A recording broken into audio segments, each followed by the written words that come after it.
2025 সালের বিদায় লগ্নে কার্যত কাঁপছে বাংলা।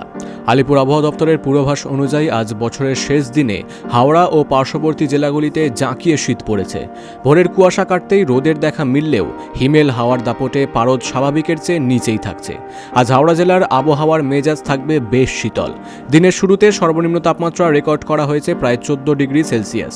বেলা যত গড়াবে সর্বোচ্চ তাপমাত্রা পৌঁছবে 16.8 ডিগ্রি সেলসিয়াসের ঘরে। দিনভর গড় তাপমাত্রা 17.2 ডিগ্রি সেলসিয়াসের আশেপাশে থাকবে বলেই জানানো হয়েছে। বাতাসে আর্দ্রতার পরিমাণ থাকবে প্রায় 47%, যার ফলে শীতের আমেজ আরও বেশি অনুভূত হবে।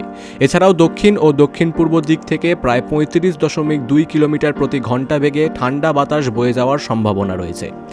হাওড়া, কলকাতা সহ দক্ষিণবঙ্গের জেলাগুলিতে আজ মরশুমের অন্যতম শীতলতম দিন। উত্তর পশ্চিম হাওয়ার দাপটে আজ ঠান্ডা আরও বাড়বে। রাতে ও ভোরের দিকে ঘন কুয়াশার দাপট বজায় থাকবে। উত্তরবঙ্গে শৈত্যপ্রবাহের সতর্কতাও জারি করা হয়েছে। দার্জিলিংয়ে উঁচু পাহাড়ি এলাকায় হালকা তুষারপাতের সম্ভাবনাও দেখা যাচ্ছে, যা পর্যটকদের জন্য বছরের শেষ দিনে বড় উপহার হতে পারে। যারা রাত জেগে বর্ষবরণে মেতে উঠতে চাইছেন তাদের জন্য সতর্কবার্তা। আজ রাতে তাপমাত্রা আরও কমতে পারে। উপকূলীয় জেলাগুলিতে দমকা ঠান্ডা হাওয়ার কারণে শীতের দাপট বেশি থাকবে। ভোরের দিকে ঘন কুয়াশার কারণে রাস্তায় দৃশ্যমানতা কম থাকবে, তাই গাড়ি চালানোর সময় এবং আতশবাজি উৎসবের সময় বাড়তি সতর্কতা অবলম্বনের পরামর্শ দেওয়া হচ্ছে। Bureau report, big news Bangla.